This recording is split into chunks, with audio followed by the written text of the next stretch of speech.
petang dan Assalamualaikum. Hari ini kita akan mempelajari satu teknik pengukuran osiloskop. Osiloskop yang kita akan gunakan hari ini ialah osiloskop 2 saluran 20 MHz model 3802. Sebelum suatu pengukuran atau pembentuk gelombang, kita ukur menggunakan osiloskop, sama ada gelombang AC ataupun DC dilakukan. Kita perlu melakukan penentu ukuran ataupun calibration untuk mendapatkan bacaan 0.5 volt puncak ke puncak dengan frekuensi 1 kHz. Seterusnya, apabila kita ingin men-onkan osiloskop ini, tombol kawalan berwarna hitam terdapat di penjuru kanan osiloskop. Seterusnya, sebagai langkah pertama memulakan osiloskop ini, pastikan switch pemilih yang hendak digunakan pada probe hendaklah berada pada kedudukan darab 1. Dan langkah kedua, pastikan tombol kawalan iaitu variable untuk time per division, volt per division dan juga trigger level berada dalam keadaan normal ataupun terkunci. Cuba lihat, ini adalah tombol kawalan volt per division yang mana calibrationnya berada pada terkunci. Begitu juga dengan tombol kawalan untuk trigger level, pastikan dalam keadaan lock.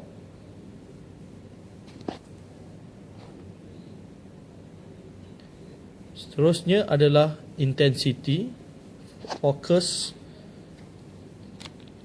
Pastikan kedua-dua tombol kawalan ini berada dalam keadaan di tengah-tengah. Begitu juga dengan channel 1, channel 2, scale helium berada dalam keadaan center. Okey, ini adalah probe osiloskop dan pastikan probe osiloskop ini berada dalam keadaan darab 1 sebelum digunakan.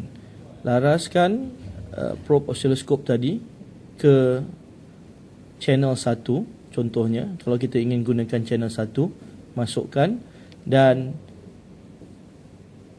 pastikan kepala probe ataupun lead probe tadi berada di kedudukan calibration di dalam osiloskop dan negatif dibumikan di bahagian bumi yang terdapat di penjuru kanan osiloskop.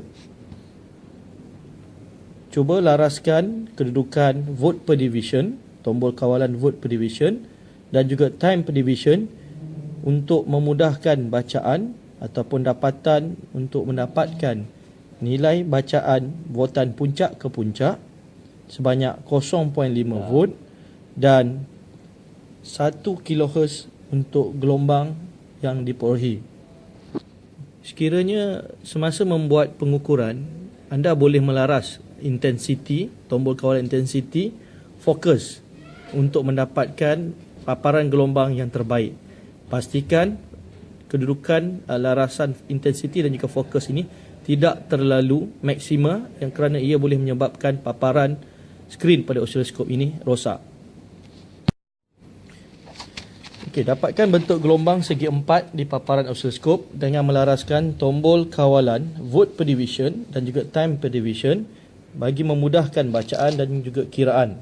Pastikan bacaan yang diperolehi pada tombol kawalan direkodkan bersama dengan bacaan paparan gelombang, sama ada daripada puncak ke puncak maupun lebar gelombang untuk mendapatkan bacaan tempoh ataupun frekuensi bagi satu gelombang isyarat. Jadi untuk mendapatkan calibration ini, kita perlu mendapatkan bacaan 0.5 VPP ataupun voltan puncak ke puncak dan juga 1 kHz. Okey, ini adalah paparan gelombang iaitu 0.5 VPP yang mana kita akan baca ketinggian gelombang puncak ke puncak bagi paparan gelombang segi empat ini. Dan kita lihat sekali bacaan yang ada pada tombol kawalan volt per division. Pastikan ketinggian bentuk gelombang yang dipaparkan tadi, okey, seperti ini, puncak ke puncak bagi satu isyarat tadi didarabkan dengan tombol kawalan yang terdapat pada volt per division. Voltan puncak ke puncak kita boleh mengira berdasarkan bilangan kotak yang terdapat pada ketinggian gelombang segi empat. Okey, bila kita nak mengira voltan puncak ke puncak adalah bersamaan dengan bilangan kotak menegak darab volt per division. So, bilangan kotak menegak adalah contohnya 5 division darab dengan tombol kawalan volt division, contohnya 0.1 volt per division. Jadi, apa yang kita boleh dapat adalah jawapan dia adalah 0.5 volt. Okey. Selesai pengiraan untuk VPP ataupun voltan puncak ke puncak. Seterusnya adalah untuk mengira masa ataupun tempoh. Masa ataupun tempoh kita boleh perolehi berdasarkan bilangan kotak mendata ataupun horizontal. Bilangan kotak mendata darab dengan time per division. Sebagai contoh, bilangan kotak mendata kita adalah 5 division darab dengan 0.2 millisecond per division. Jadi kita akan perolehi kita punya masa ataupun tempoh kita adalah 1 millisecond.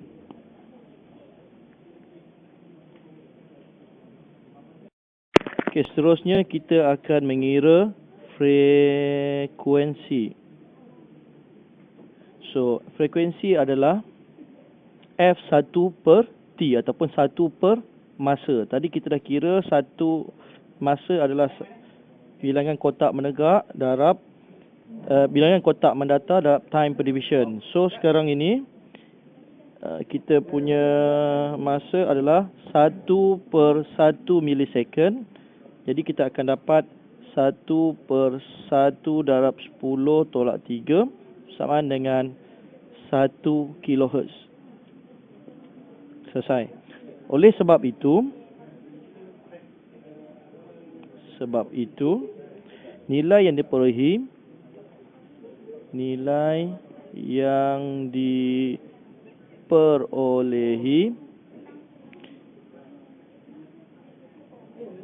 dari pengujian probe calibration